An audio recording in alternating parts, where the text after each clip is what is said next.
Je suis à Bamako à côté de mon frère, le président Assimi, pour bien sûr fêter l'indépendance du Mali et accompagner le peuple malien, qui est un peuple frère. Et nous savons bien sûr la Guinée et le Mali, qu'on le dise, c'est un poumon ou deux même dans un même corps. Donc pour moi, il est important d'être à Bamako pour fêter l'indépendance du Mali avec mes frères maliens. Moi, c'est la question que je me pose en fait. Pourquoi est-ce que les autorités guinéennes sont restées silencieuses? Puisque l'Ukraine a eu à attaquer le Mali. On a vu le Niger. On a vu les autorités du Niger. Ils ont automatiquement arrêté leurs relations. En gros, ils ont directement suivi les autorités du Mali. La Guinée, qu'est-ce qu'ils font? Qu'est-ce qu'il fait Mamadi Doumbouya actuellement? C'est ce que je ne comprends pas. On nous dit que la Guinée et le Mali, c'est deux pays d'une même poumon. Ok, d'accord. On est tous d'accord avec ça. Surtout que ce terme vient de Sékou Touré. Sékou Touré, l'homme qui est connu pour son panafricanisme, qui s'est battu pour l'émergence des pays africains et qui s'est battu pour tout ce qui touche à l'africanité. On connaît son combat jusqu'à ce qu'il est tombé. Mais c'était un grand homme. Et voir que son pays passe un moment difficile à ce point et que voir le Mali passer un moment compliqué, à mon avis, Sékou Touré doit vraiment s'y réveiller dans ce sens. Donc vraiment, c'est vraiment du n'importe quoi en fait ce qui se passe. Puisqu'il n'aurait jamais accepté, jamais voir le Mali dans les difficultés et que sans directement apporter des soutiens matériels et informatiques au Mali. Ça, je vous rassure. Puisque quand on dit deux pays de même poumon, la Guinée et le Mali, sont-ils vraiment deux pays de même poumon? Pourquoi je pose cette question? C'est que si le poumon va mal, le corps dans son entièreté est impacté par ce mal-là.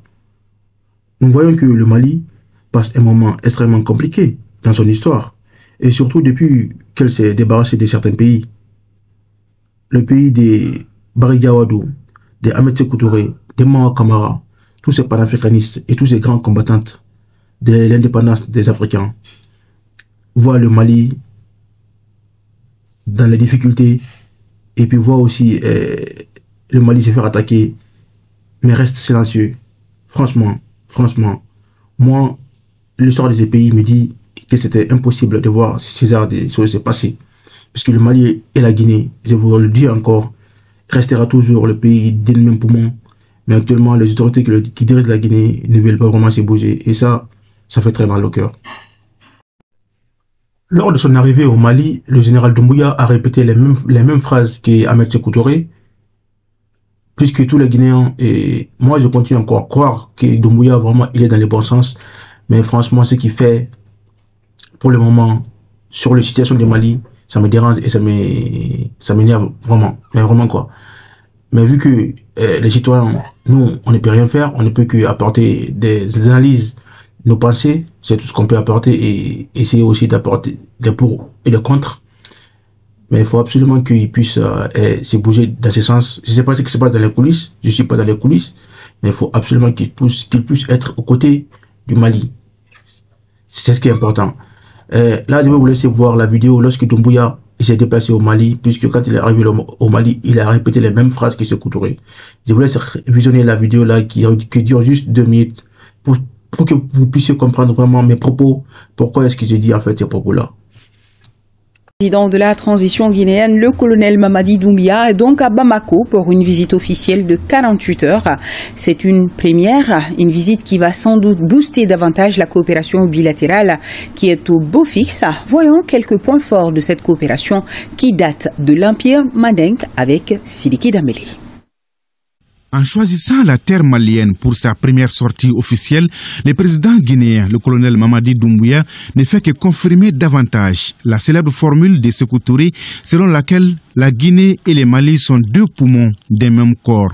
Le Mali et la Guinée entretiennent des relations multiformes car unies par l'histoire et la géographie. Les présidents Assimi Goïta et Mamadi Doumbouya sont décidés à solidifier davantage cette relation d'amitié et de coopération pour le bonheur des peuples et dans l'optique de réaliser le vieux rêve de deux panafricanistes, Modibo Keïta et Ahmed Sékou Touré, de bâtir une fédération Guinée-Mali. Des actes forts sont posés de part et d'autre par les deux présidents qui se retrouvent aujourd'hui devant la scène de l'histoire. Pour rappel, lorsque la Guinée a été frappée par la grave épidémie d'Ebola en 2014, le Mali avait été l'un des rares pays voisins à avoir maintenu ses frontières ouvertes. Et quand la CEDEAO et l'UEMOA ont sévèrement mis le Mali sous embargo économique et financier le 13 janvier 2022, Conakry s'est désolidarisé en refusant d'appliquer la sanction. Une sanction qui a été d'ailleurs l'occasion pour les deux pays de se rapprocher davantage et de booster leur coopération, notamment dans les domaines économiques et sécuritaires. Fait historique, le mercredi 3 août 2022, une délégation de 5 ministres maliens en visite à Conakry a été invitée par le président de la transition guinéenne, Mamadi Doumbouya, à siéger au Conseil des ministres hebdomadaire au Palais Mohamed V. Tout un symbole. Un sens profond au panafricanisme pour lequel nos pères fondateurs se sont battus. Se réjouit ce jour-là le ministre malien des Affaires étrangères, Abdoulaye Diop. Car au cours de cette session, le colonel Doumbouya a rassuré ses hôtes que le Mali peut compter à tout moment sur la fraternité, la solidarité et le panafricanisme du peuple de Guinée qui se tient debout à ses côtés. À travers donc cette visite officielle de 48 heures et en participant aux festivités du 22 septembre aux côtés de son frère Goïta, le président Doumbouya ouvre une nouvelle page de la coopération bilatérale. En tout cas, pour rassurer les frères du Mali et du Sahel, du Niger, du Burkina, tous ces pays-là qui passent actuellement des moments extrêmement compliqués, extrêmement durs pour eux, puisque des militaires tombent pour combattre ces personnes, ces malfaiteurs-là qui viennent impacter la quiétude des populations, des paisibles citoyens. Vraiment, nous vous disons que la Guinée est auprès de vous. La Guinée est auprès de vous et la Guinée sera toujours avec le Mali et la Guinée sera toujours avec le Sahel. Ça, vraiment, croyez-le, mais vraiment quoi. La Guinée est toujours avec vous et la Guinée sera toujours avec vous. Et même si les autorités ne vont pas dans ce sens-là actuellement, mais sachez que nous sommes avec vous. Et ça, personne ne va nous en empêcher. Puisque notre histoire, c'est d'être auprès de nos frères, quoi qu'il arrive. En tout cas, c'est ce que j'avais à dire. Et à très bientôt sur CAF Décrypte. Peace.